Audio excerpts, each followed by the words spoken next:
Hi everyone, this is Elizabeth Renfro with University of Tennessee Extension, Washington County, and I'm here today with Get the Dish to show you all how to make yeast rolls. So today what I'm going to show you all is the yeast rolls, and you all have the recipe that we sent out, but you need 2.5 to 3 cups of all-purpose flour, 2 tablespoons of granulated sugar, 1/2 teaspoon of salt, 1 package of your dry active yeast. Sorry, it's upside down. You also need 3/4 cups of water at 105 to 115 degrees Fahrenheit, 1/4 cup of milk, and then also 1/4 cup of butter that's divided. So today what we are going to start off with, and I actually am doubling the recipe, and the reason being is because I like to use my deep dish pizza pan to actually make the rolls, and it makes anywhere from 20 to 24 in here, so it depends on the size of the group that you have. And then or you can also use a muffin tin if you want the more individual type of rolls with this. So what we're going to do is we are actually going to use a microwave safe bowl here, and we are going to mix our milk, which I've already measured out here. So since I'm doubling the recipe, this is 1/2 cup of milk. When I make my rolls, I like to use whole milk. When I do this, it makes a softer roll for this. We need sugar, so I'm using 4 tablespoons of sugar, and so the purpose of the sugar is to help feed the yeast. And then we're using actually 1/4 cup of butter here. And then we are going to stick this in the microwave at 15-second increments to help melt that butter and to incorporate the sugar. So I'm going to go over here and I'm going to do that real quick, and I'll bring it back. Now I have heated up my milk, my butter, and my sugar here. And so you'll see a little few chunks of butter in here. So you actually don't want to get your liquid mixture too hot because it can kill the yeast.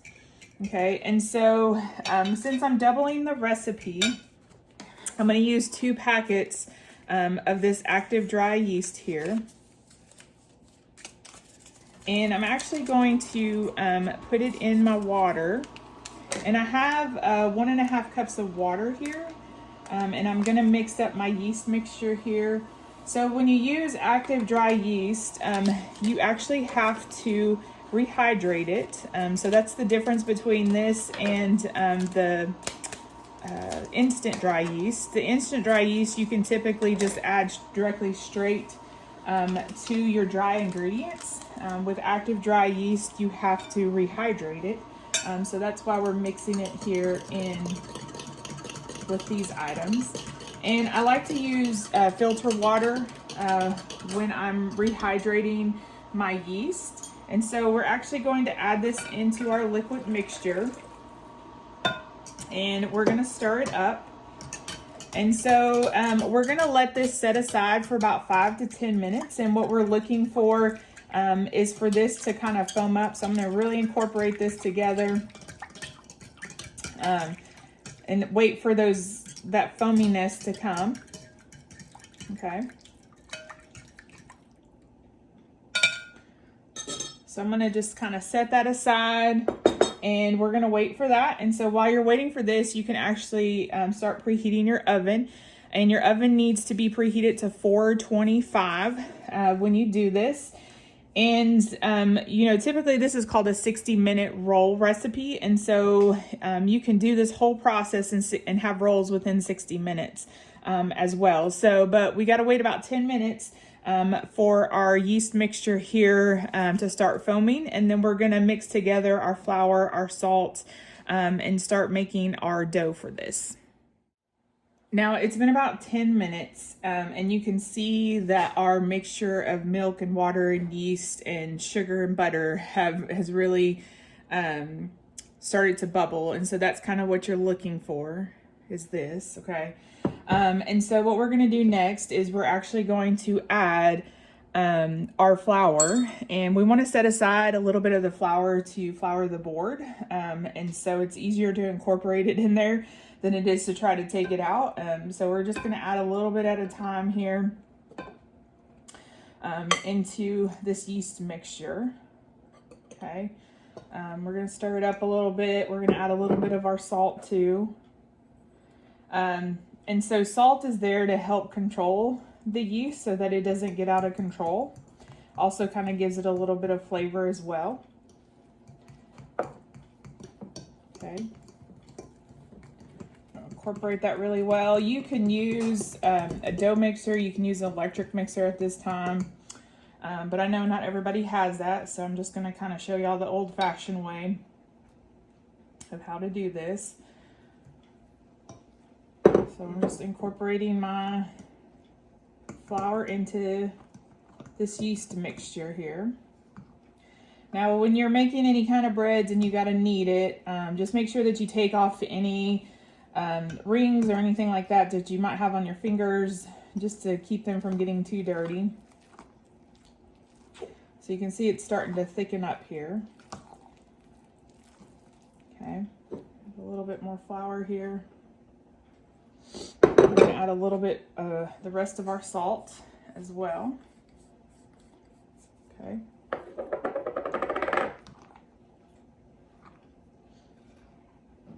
So we're just going to continue to incorporate it here.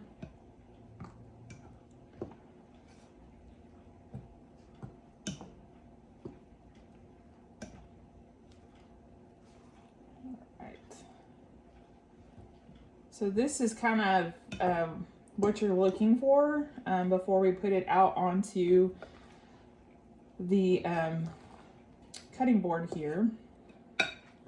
So the rest of my flour that I have here, I'm just going to flour the cutting board. I still have a little bit of extra on the side here.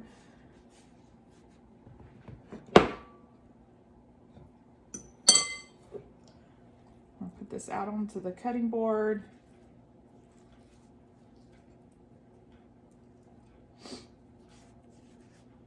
Okay. And we're just going to sit here and we're going to knead it in. You just kind of have to work with it. And when you know you're done whenever the dough stops sticking to your hands.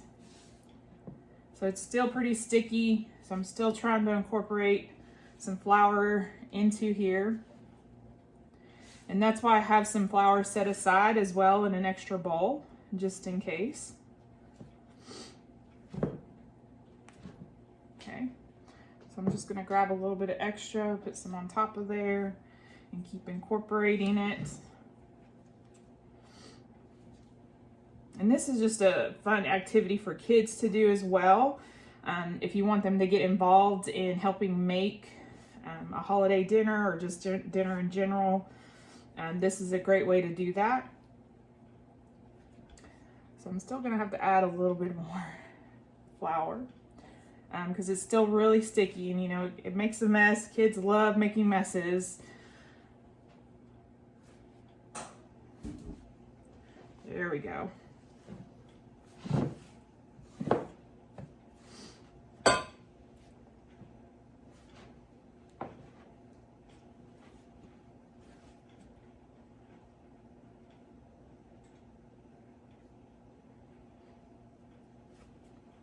So when you're kneading, you're just folding it back towards you and pushing it away.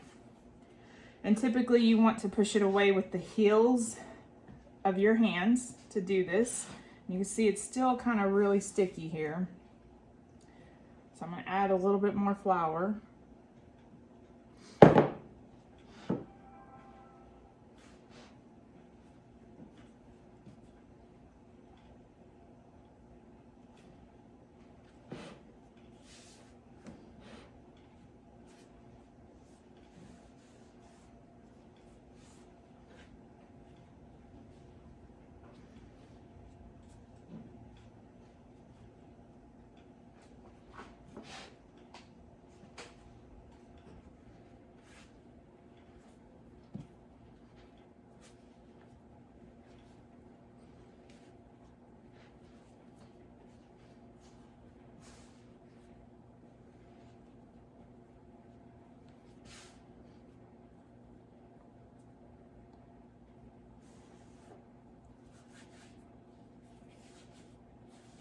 Trying to get all this off of my hands.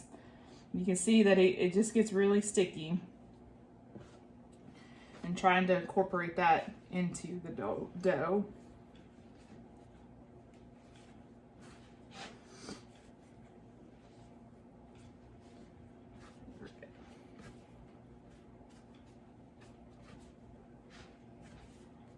So you can see that it's starting to form. It's stopping, not sticking to my hands as bad.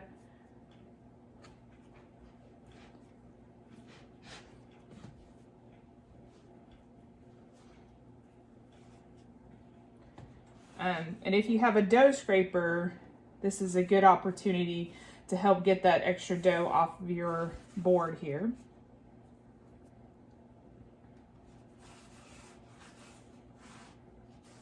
Or you can just use your hands as well. Getting that incorporated in there.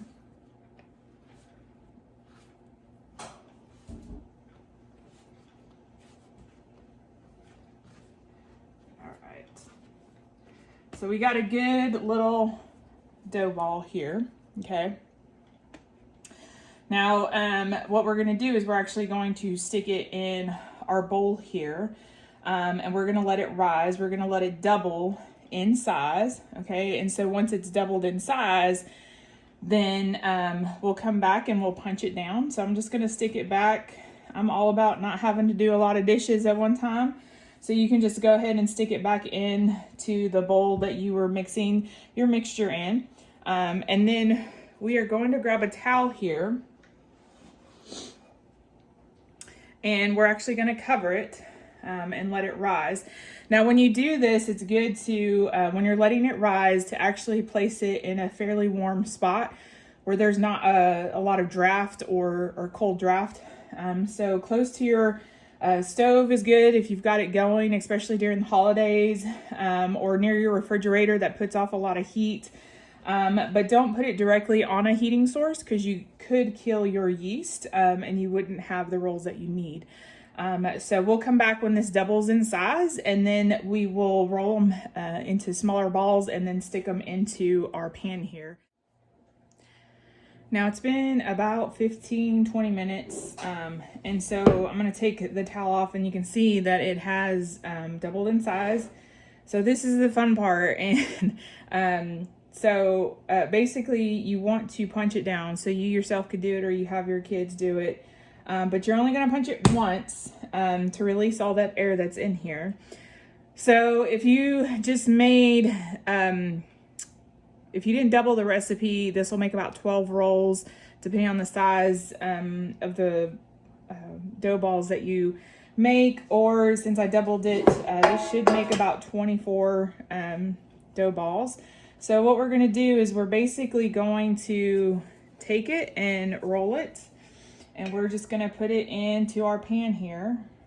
And you can make them whatever size that you want them to be. So I'm gonna sit here and just roll these out.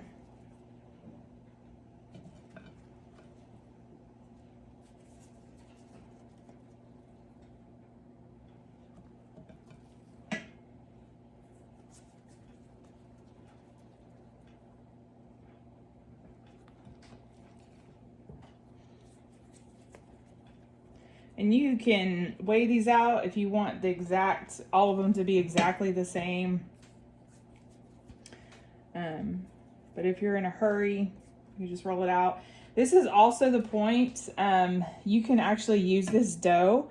If you don't want to use it for the rolls, you can actually use it for making cinnamon rolls. So instead of actually rolling them out into dough balls, you can actually just roll it out into a rectangular shape, and then sprinkle it with cinnamon and sugar, of course melted butter on it, roll it up, and then cut it into slices, and then you can put it in a pan as well. So you can see some of this is still kind of sticky. It's okay.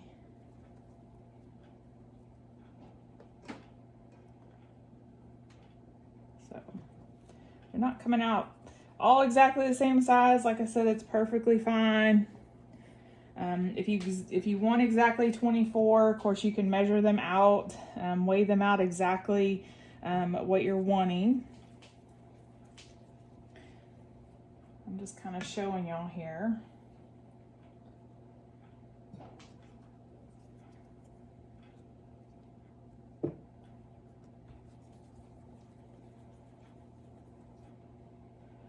And just kind of tuck them together.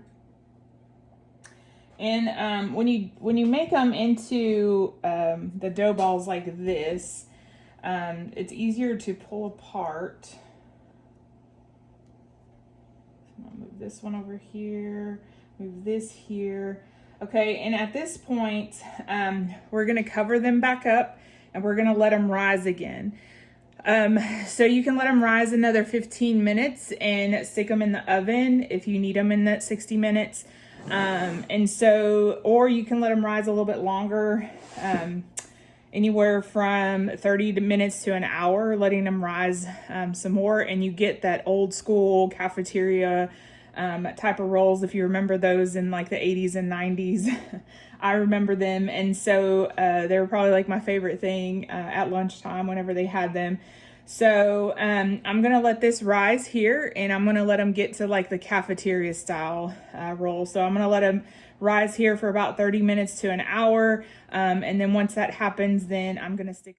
Now it's been about 30 minutes or so, and I think my rolls are ready. So I'm gonna pull it off, and you can see, so you can see that they really rose, doubled in size from when, probably close to triple in size, when I rolled them out. And so what we're gonna do is we're gonna stick them in our oven at 425 for 9 to 12 minutes until they're golden brown, and then we'll pull them out.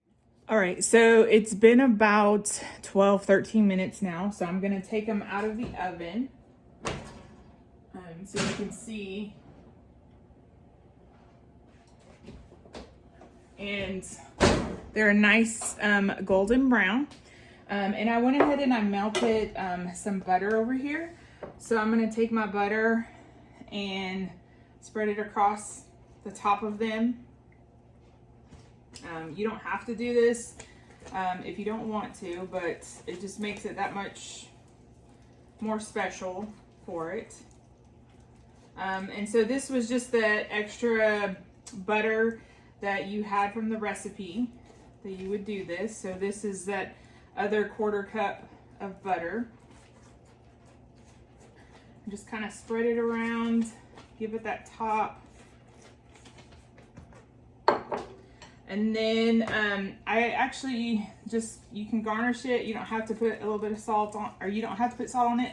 I like putting a little bit of flaky salt on there just to kind of give it a little bit of extra flavor. And that is your yeast rolls. So like I said, you can also use the same recipe to make cinnamon rolls. It's just kind of versatile recipe. But I hope you all enjoy it, and let me know if you tried it out. Thanks.